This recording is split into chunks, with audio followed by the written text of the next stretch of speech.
10 early signs you're in a relationship with an anxious avoidant person. Have you ever felt like you're walking on eggshells around your partner? One moment they seem deeply invested in the relationship, and the next, they withdraw without explanation. It's confusing, frustrating, and leaves you questioning if you did something wrong. But what if I told you it's not about you at all? Your partner may have an anxious-avoidant attachment style, one of the most complex and challenging patterns in relationships. If this scenario sounds familiar, you're not alone. If you've ever found yourself in a relationship where emotional closeness feels like an unsolvable puzzle, this video is for you. Today, we're going to uncover the 10 early signs that you're in a relationship with an anxious-avoidant person. But don't worry, it's not all bad news. Understanding these signs is the first step toward building a healthier, more fulfilling relationship. Let's dive in. 1. They're hot and cold in their affection. First up, we have the classic hot and cold behavior. One day, they're all over you, showering you with affection.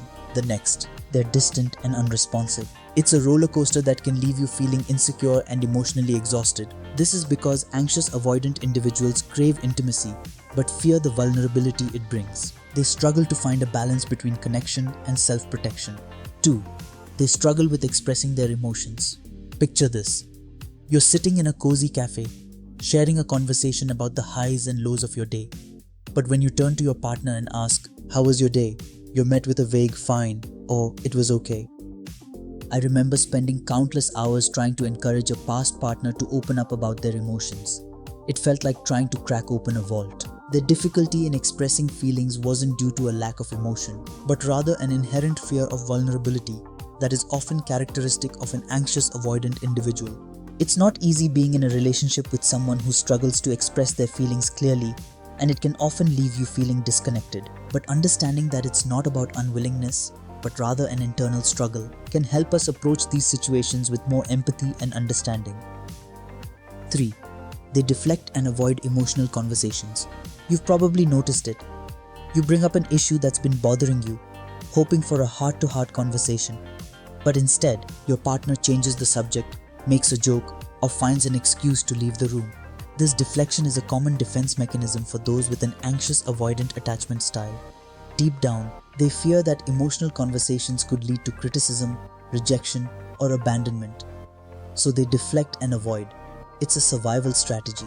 It can be frustrating when your attempts to connect on a deeper level are constantly sidestepped. Yet understanding the root of this behavior can help you approach these situations with more compassion and patience. It's not about their lack of interest in your feelings, but their struggle to cope with their own.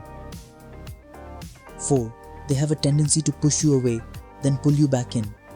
It's an exhausting dance.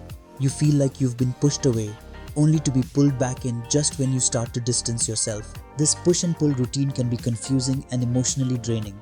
Anxious-avoidant individuals often fear being too close or too distant. They worry about losing their independence if they're too close or being abandoned if they're too distant. The result?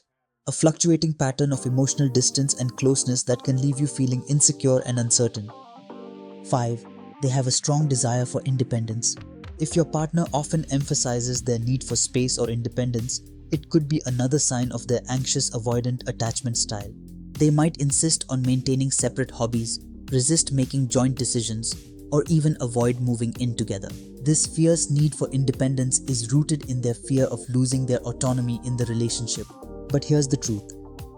Independence is essential to personal growth and freedom. But in a relationship, interdependence is equally critical. It's about finding that balance between maintaining individuality and creating a shared life together.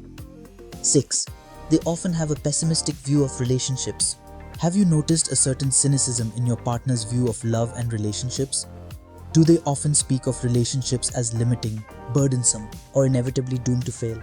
An interesting phenomenon is that anxious-avoidant individuals can often harbor negative beliefs about relationships, stemming from past experiences or deeply ingrained fears. According to research in the field of attachment theory, these negative beliefs can significantly impact their approach to their own relationships. But here's the silver lining. Our beliefs are not set in stone. With understanding, patience, and commitment, it is possible to reshape these limiting views and foster a healthier perspective on relationships. 7. They have a history of unstable relationships. If your partner often talks about their past relationships with a sense of instability or volatility, this could be another early sign of an anxious-avoidant attachment style. They may describe a pattern of short-lived relationships, intense breakups, or relationships characterized by constant conflict. This isn't about casting judgment on their past. Instead, it's about understanding the patterns that may be influencing their current behavior. 8. They find it hard to commit. This might not come as a surprise, but an anxious-avoidant individual often finds it hard to commit. Whether it's avoiding putting a label on the relationship, hesitating to plan a holiday together, or even dodging discussions about future plans, reluctance to commit is a common trait. But let's be clear, commitment isn't about losing freedom or independence. It's about choosing to share your journey with someone else, while still honoring your individual paths. 9. They are overly self-reliant. Anxious-avoidant individuals often pride themselves on their self-reliance. They might insist on doing everything themselves and resist asking for help even when they clearly need it. This overemphasis on self-reliance is often a protective measure, a way to avoid depending on others and thus minimize the risk of rejection or disappointment. But here's the truth, we all need others, not in a dependent, clinging way, but in a healthy, interdependent way that acknowledges our interconnectedness and mutual support. 10. They tend to misinterpret your actions. Ever feel like your partner is constantly misinterpreting your actions or words? Like they're always on the lookout for signs of rejection or criticism? Anxious-avoidant individuals often have a heightened sensitivity to perceived slights or rejections. They might misinterpret an innocuous comment as a personal attack or see an innocent action as a sign of distance. It's not easy navigating these misinterpretations, but understanding where they're coming from, a place of fear and insecurity, can help us approach them with more compassion and patience. So, what can you do if you recognize these signs in your relationship? First, know that anxious-avoidant attachment isn't a life sentence. With awareness, patience, and effort, change is possible. Open communication, setting healthy boundaries, and encouraging emotional safety can help break the cycle. But remember, you can't fix someone who isn't willing to grow. Prioritize your own well-being. If you found this video helpful, make sure to like, subscribe, and hit that notification bell for more deep dives into relationships and psychology. And tell me in the comments, have you ever been in a relationship with an anxious-avoidant partner? Let's start the conversation. See you next time.